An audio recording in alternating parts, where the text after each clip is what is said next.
is Samuel Zealey. I'm a sculptor, also a public sculptor. I started my education journey through the arts at Wimbledon School of Art. I then took 2 years out in which I established a studio which is currently in Essex. After I established my studio, I did an MA at the Royal College of Art.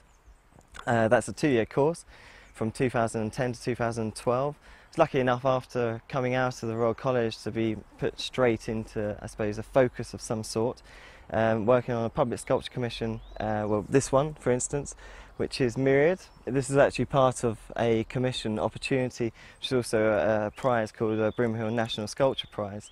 And so basically we were commissioned to make a piece of work through certain steps as going forward with drawings and maquettes, very much like actually this project for Bracknell, which then I was selected.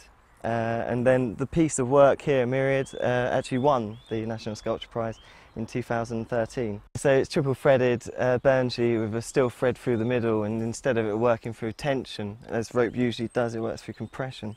And so it worked out that it actually needed 310 pieces of individual strands of rope to be able to hold the whole structure up vertically, which is kind of a new sort of revolution as far as rope technology is concerned.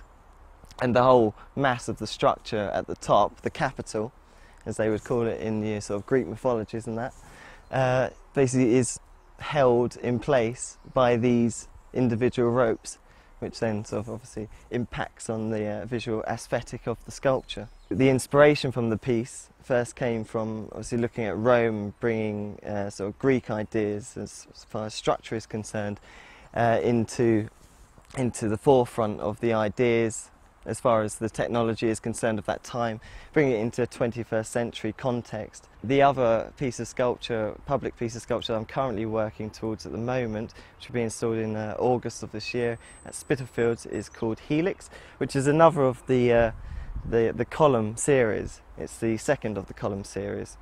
And again, it's replacing the main body with that of a helix, a single helix.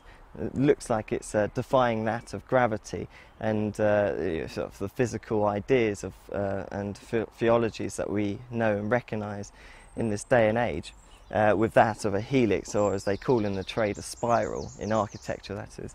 I actually worked with the same people that I've been developing this project for Bracknell with, which are called WSP of London. They're great structural engineers, did the Shard and King's Cross St Pancras in London. As well as those projects which I've obviously done in the past, and Helix, which is the next project for London as far as the public sculpture is concerned. I'm also working towards an African land art project, which is also to do with environmental concerns. Another environmental interactive piece of sculpture, installation more so, which I'm still trying to find a site for, but we're working with Zip Van and the Mayor's Office, which is called Dying For It.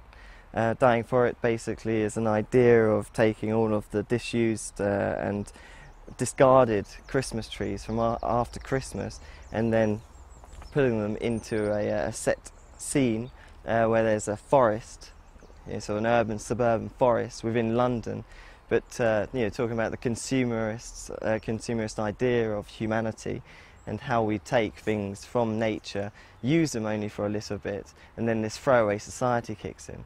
And so the ideas behind the forest is that this huge forest, which at first glance looks as if it's exactly the same as something that you'd see being cultivated out in the landscapes of our great countrysides, but in fact, the closer that you get to it, you realise that in fact it is a dying forest and is completely and utter of something of consumerism. So this piece of work, Precarious Protrusion, starts off at a foundation which would actually be a granite base, works itself up into this structure, which looks like an elaborate Jenga set. Now Jenga actually means in West African to build, but I thought about the whole idea of the collapse, or the ever-pending collapse of a structure, sort of humanity being on this sort of pinnacle of, are we going to go ahead and survive as a cultural organism, or is it going to all fail, and are we going to completely just disrupt the planet?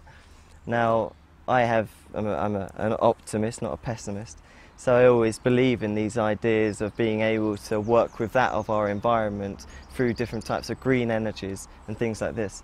Anyway, so when I was first exposed to that of the Bracknell Commission, I started taking great notice of the monument, the monolith, as far as the ancient Bronze Age burial site was concerned, as well as I realised the proud history of actually Bracknell, of their forest and of their nature reserves and of that heritage, which obviously I have well, not obviously, but I have a great respect for, being that of an environmentalist myself.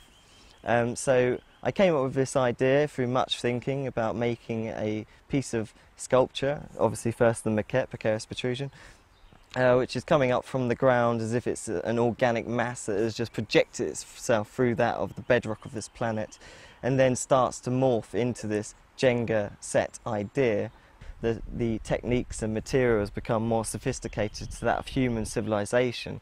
So the materials at the top and midsection around about here would actually be that which you'd see, you know, in sort of metropolises and different types of sort of developed cities. So the whole idea is a linear timeline showing that of the humble to the advanced civilization in which we're at right now. The reason for its slight tilt is that of what I mentioned before, basically it being, are we on the road of success and going forward as an organism upon this planet, or is it all going to collapse?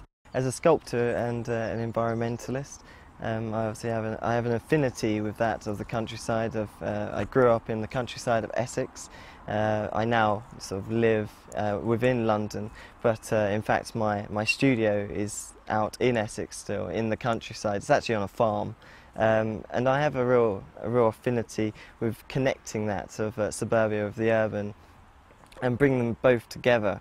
And in this piece of sculpture particularly, I think that you'll be able to see the reference as far as that of the natural world and the natural order, which then turns into this sort of regeneration, as far as, you know, what the Bracknell Council are currently doing with the whole massive regeneration scheme that is.